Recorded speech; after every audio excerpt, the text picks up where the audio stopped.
ಕಥೆಗಳನ್ನ ಇಷ್ಟಪಡೋ ಎಲ್ಲರಿಗೂ ಕಥೆ ಅಂಗಡಿಗೆ ಸ್ವಾಗತ. ನಮ್ಮ ಕಥೆ ನಿಮಗೆ ಸ್ವಲ್ಪನಾದ್ರೂ ಇಷ್ಟ ಆದ್ರೆ ಹೆಬ್ಬೆರಳೆತ್ತಿ ಲೈಕ್ ಒತ್ತಿ, ನಿಮ್ಮ ಬಂಧು ಬಳಗದವ್ರ ಜೊತೆ ಶೇರ್ ಮಾಡಿಕೊಂಡು ಅವರನ್ನು ಕಥೆ ಅಂಗಡಿಗೆ ಕರ್ಕೊಂಡು ಬನ್ನಿ. ಹಾಗೆ ಮರೀದೆ ನಿಮ್ಮ ಅನಿಸಿಕೆ ಅಭಿಪ್ರಾಯಗಳನ್ನ ದಯವಿಟ್ಟು ಕಮೆಂಟ್ಸ್ ಅಲ್ಲಿ ತಿಳಿಸಿ. ಇವಳು ನಮ್ರತಾ ತುಂಬಾ ಒಳ್ಳೆ ಹುಡುಗಿ. ಅತ್ತೆ ಮಾವನ್ನ ಚೆನ್ನಾಗಿ ನೋಡ್ಕೋತಾಳೆ, ಗಂಡನ ಕಾಳಜಿ ತಗೋತಾಳೆ, ಮನೆನ ಅಚ್ಚುಕಟ್ಟಾಗಿ ನಿಭಾಯಿಸ್ತಾಳೆ. ಇವಳು ಈ ಮನೆಯ ಅಚ್ಚುಮೆಚ್ಚಿನ ಸೊಸೆ ಹಾಗೂ ಮಡದಿ. ಆದ್ರೆ ಇವಳಲ್ಲೂ ಒಂದು ಕೆಟ್ಟ ಗುಣ ಇದೆ. ಅದೇನು ಅಂತ ನೋಡೋಣ. ಅಬ್ಬಾ, ಎಲ್ಲ ಕೆಲಸ ಮುಗೀತು. ರೂಮಿಗೆ ಹೋಗಿ ರೆಸ್ಟ್ ಮಾಡ್ತೀನಿ. ಮೊದಲು ಅಮ್ಮಂಗೆ ಫೋನ್ ಮಾಡ್ತೀನಿ. ಹಲೋ ಅಮ್ಮ, ಹೇಗಿದೀಯಾ? ಚೆನ್ನಾಗಿದೀಯಾ? ನಾನು ಚೆನ್ನಾಗಿದ್ದೀನಿ ಕಣೆ, ನೀನು ಹೇಗಿದ್ಯಾ? ಎಲ್ಲ ಕೆಲಸ ಆಯ್ತಾ?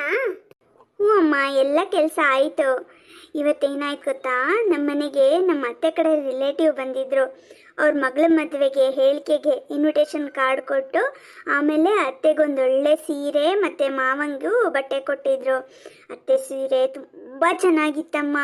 ನವಿಲ್ ಬಣ್ಣದ ಸೀರೆ, ಪಿಂಕ್ ಕಲರ್ ಬಾರ್ಡ್ರು, ತುಂಬ ಚೆನ್ನಾಗಿತ್ತು. ನಾನು ಅತ್ತೆಗೆ ಈ ಸೀರೆ ನಂಗೆ ತುಂಬ ಇಷ್ಟ ಆಯಿತು ಅತ್ತೆ ಎಂದೆ. ತಕ್ಷಣ ಅತ್ತೆ ಕೊಟ್ಟೇ ಬಿಟ್ರು ಗೊತ್ತಾ.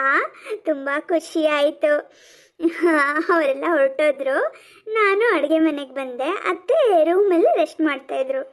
ಮಾವ ಟಿ ವಿ ನೋಡ್ತಾನೆ ಡ್ರ್ ಅಂತ ಫೂಸ್ ಬಿಟ್ಬಿಟ್ರು. ಮಜಾ ಕೇಳು, ನಾನು ಬಾಂಬ್ ಬಿತ್ತು ಅಂತ ಹೊರಗಡೆ ಓಡಿ ಬಂದೆ. ರೂಮಲ್ಲಿ ಮಲಗಿದ್ದತ್ತೆ ಏನಾಯ್ತು ಅಂತ ಓಡಿ ಬಂದರು. ಆಮೇಲೆ ವಿಷಯ ಗೊತ್ತಾಗಿ ನಗಾಡಿದ್ದು.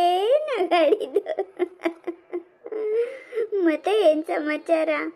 ಹೀಗೆ ನಮ್ರತಾ ಗಂಡನ ಮನೆಯಲ್ಲಿ ನಡೆಯೋ ಪ್ರತಿಯೊಂದು ವಿಚಾರವನ್ನು ಚಾಚೂ ತಪ್ಪದೆ ತವ್ರ ಮನೆಗೆ ವರದಿ ಮಾಡ್ತಾ ಇರ್ತಾಳೆ. ಹಾಗಂತ ಗಂಡನ ಮನೆಯವ್ರ ಬಗ್ಗೆ ಅಸಡ್ಡೆ ಆಗಲಿ, ಅಸಮಾಧಾನ ಆಗಲಿ, ಬೇಜಾರಾಗಲಿ ಏನೂ ಇರೋದಿಲ್ಲ. ಅವಳು ಎಲ್ಲರನ್ನೂ ತುಂಬ ಪ್ರೀತಿಸ್ತಾಳೆ. ಆದರೆ ವಿಷಯವನ್ನು ಹೇಳ್ಕೊಳ್ಳೋ ಅಭ್ಯಾಸ ಅವಳದ್ದು. ಹಾಂ ಆಯ್ತಮ್ಮ, ಸರಿ, ಫೋನ್ ಇಡ್ತೀನಿ. ಅತ್ತೆ, ಏನಾದರೂ ಹೇಳೋದಿತ್ತಾ? ಹಾಂ, ವಿಷಯ ಹೇಳೋದಿತ್ತು. ಆದರೆ ನಿಮ್ಮಮ್ಮನ ಜೊತೆಗೆ ಪೂರ್ತಿಯಾಗಿ ಮಾತಾಡಿದ್ದಾಯ್ತಾ? ಹ್ಞೂ ಅತ್ತೆ, ಎಲ್ಲ ಮಾತಾಡಿದ್ದಾಯ್ತು. ಏನು ವಿಷಯ? ನಾನು ಹೀಗೆ ಹೇಳ್ತೀನಿ ಅಂತ ತಪ್ಪು ತಿಳ್ಕೊಬೇಡ ನಮ್ರತಾ. ಮತ್ತು ನನಗೆ ನೀನು ಮಾತಾಡೋದನ್ನೆಲ್ಲ ಕದ್ದು ಕೇಳೋ ಅಭ್ಯಾಸ ಇದೆ ಅಂತಲೂ ಅಂದ್ಕೋಬೇಡ. ಸುಮಾರು ಸಲ ಕೆಲವೊಂದು ವಿಚಾರಗಳು ಕಿವಿ ಮೇಲೆ ಬಿದ್ದಿದೆ. ಇವತ್ತು ಸರಿ ಹೋಗ್ತೀಯಾ, ನಾಳೆ ಸರಿ ಹೋಗ್ತೀಯಾ ಅಂದ್ಕೊಂಡಿದ್ದೆ. ಆದರೆ ಯಾಕೋ ನೀನು ಸರಿ ಹೋಗಲ್ಲ ಅಂತ ಅನಿಸುತ್ತೆ. ಅದಕ್ಕೆ ನೇರವಾಗಿ ಹೇಳೋಣ ಅಂತ ಬಂದಿದ್ದೀನಿ.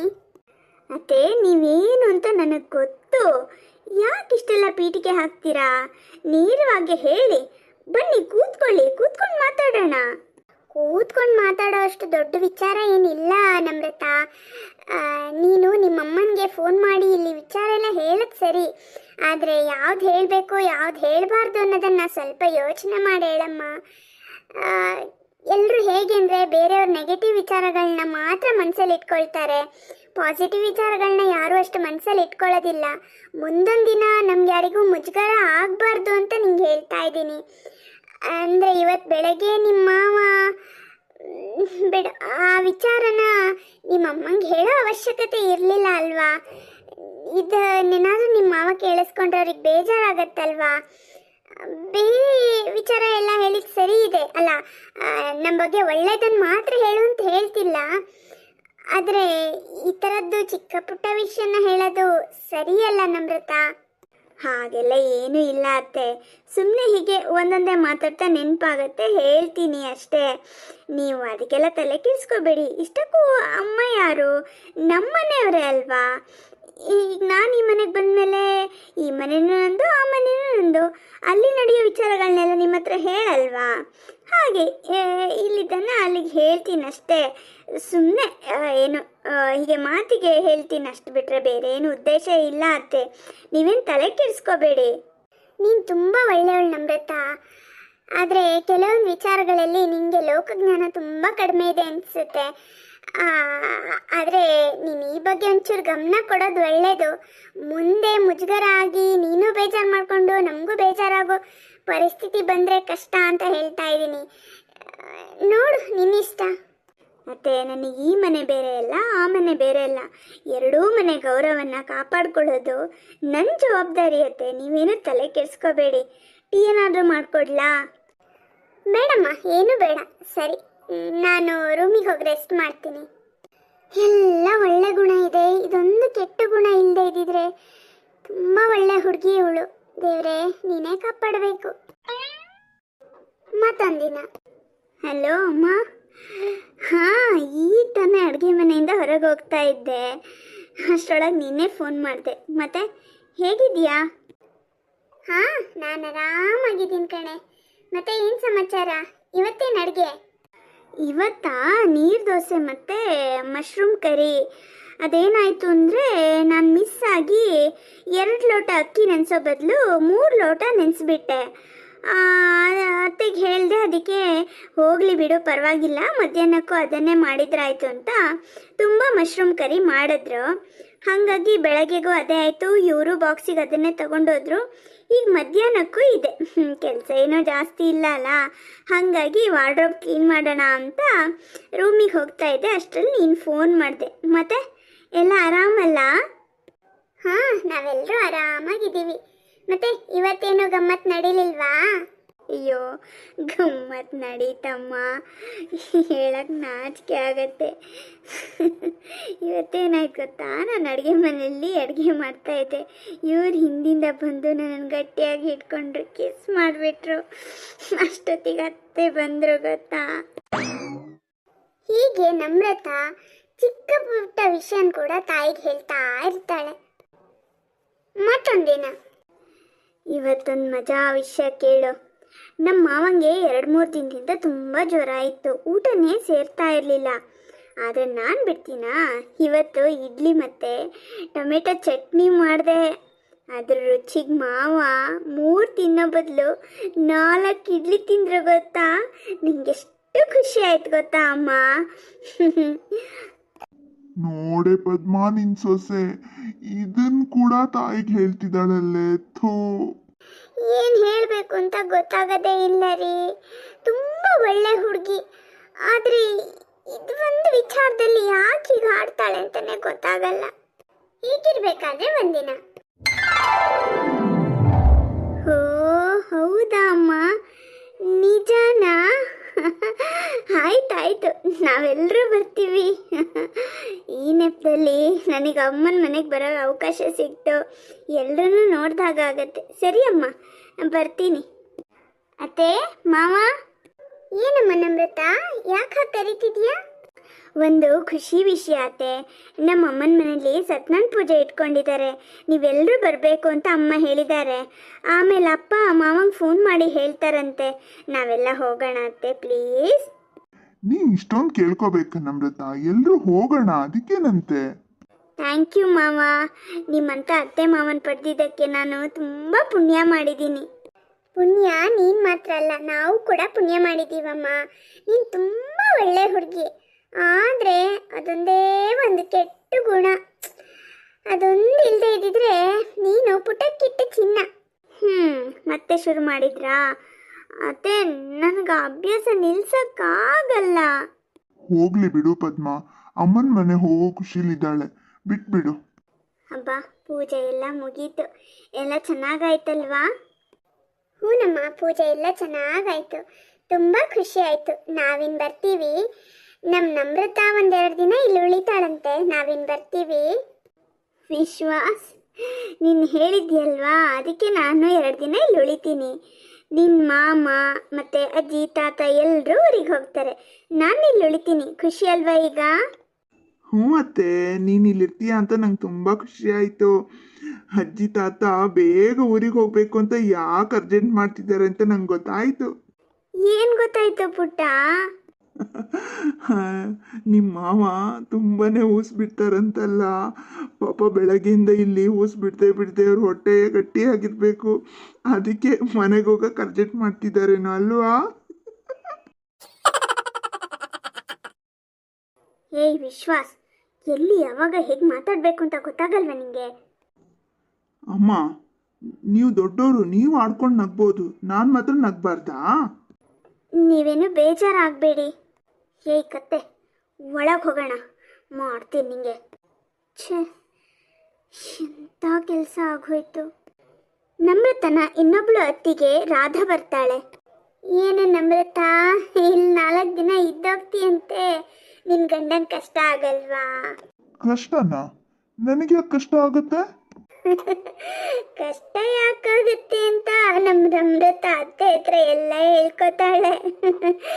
ಅಡುಗೆ ಮನೆಗೆ ಬಂದು ಅವಳಿಗೇನೇನೋ ಕಾಟ ಕೊಡ್ತೀರಂತೆ.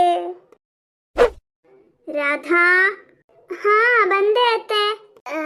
ನಮ್ಮ ಸೊಸೆಯರು ಏನು ಹೇಳಿದ್ರು, ಬೇಜಾರು ಮಾಡ್ಕೋಬೇಡಿ ಬೀಗ್ರೆ. ನಮ್ಮ ಮನೇಲಿ ಎಲ್ಲರೂ ಹಾಗೆ, ಯಾವುದೇ ವಿಚಾರ ಸಿಕ್ಕಿದ್ರು ನಾವೆಲ್ಲರೂ ಮಾತಾಡ್ಕೋತೀವಿ, ನೀವೇನು ಅನ್ಕೋಬೇಡಿ ಆಯ್ತಾ. ಅವರೆಲ್ರಿಗೂ ಬೇಜಾರಾಗಿದ್ದರಿಂದ ಯಾರೂ ಏನೂ ಮಾತಾಡದೆ ಸುಮ್ಮನೆ ಇರ್ತಾರೆ. ಆದರೂ ಅಮ್ಮ, ನೀನು ಹೀಗೆಲ್ಲ ಎಲ್ಲರ ಹತ್ರ ಹೇಳ್ಕೋತೀಯ ಅಂತ ನಾನು ಅಂದ್ಕೊಂಡಿರಲಿಲ್ಲ. ಹೋಗಲಿ ಬಿಡು, ಇನ್ಮೇಲೆ ಹೀಗೆಲ್ಲ ಮಾತಾಡಬೇಡ. ನಾನೊಂದೆರಡು ದಿನ ಇಲ್ಲಿ ಇರ್ತೀನಮ್ಮ, ಇವರೆಲ್ಲ ಹೊರಡ್ತಾ ಇದ್ದಾರೆ. ಏನು ಅಮೃತ, ನೀನು ಇಲ್ಲೇ ಇರ್ತೀಯಾ? ನೀನು ಅವ್ರ ಜೊತೆಗೆ ಹೊರಟೋಗು. ಹಾಂ, ಯಾಕಮ್ಮ ಹೀಗೆ ಇರ್ತಿದ್ಯಾ? ನಮ್ರತ, ನಿನಗೆ ಸೂಕ್ಷ್ಮನೇ ಗೊತ್ತಾಗಲ್ವಲ್ಲ. ಅದೇನು ಹೇಳಬೇಕು ಅಂತಿದ್ದೀರೋ ನೇರವಾಗಿ ಹೇಳಿ. ಹೌದು ಅತ್ತೆ, ನಿಮ್ಮ ಮಗಳು ನಿಮ್ಮನೇಲಿ ಯಾಕೆ 2 ದಿನ ಉಳಿಬಾರ್ದು? ಅದೆಲ್ಲ ಇಲ್ಲಿ ಹೇಳಕ್ಕಾಗಲ್ಲ. ನಮ್ರತ ಸ್ವಲ್ಪ ಒಳಗೆ ಬಾ. ನಮ್ರತ ತಾಯಿ ಜೊತೆಗೆ ಒಳಗೆ ಹೋಗ್ತಾಳೆ. ಅಮ್ಮ, ಅವ್ರ ಎದುರಿಗೆ ನನ್ನನ್ನು ಹೀಗೆ ಎಳ್ಕೊಂಡು ಬಂದರೆ ಅವ್ರು ಏನು ಅನ್ಕೊಳ್ಳಲ್ಲ ಹೇಳು. ನಾನೇ ನಿನ್ನನ್ನು ತೀರ ಒಳಗೆ ಎಳ್ಕೊಂಡು ಬಂದ, ಅವ್ರು ಕೇಳಿಸಿದ್ರೆ ಕೇಳಿಸ್ಲಿ. ಇಲ್ಲೇ ಹೇಳ್ತಾ ಇದ್ದೀನಿ ನೋಡು. ಅಲ್ಲ, ನಿನ್ನ ಗಂಡ ಅವ್ರ ಫ್ರೆಂಡ್ಸ್ ಜೊತೆಗೆ ಪಾರ್ಟಿಗೆಲ್ಲ ಹೋಗ್ತಾರಂತಲ್ಲೇ. ನೀನೇ ಹೇಳ್ತಿದ್ಯಲ್ಲ.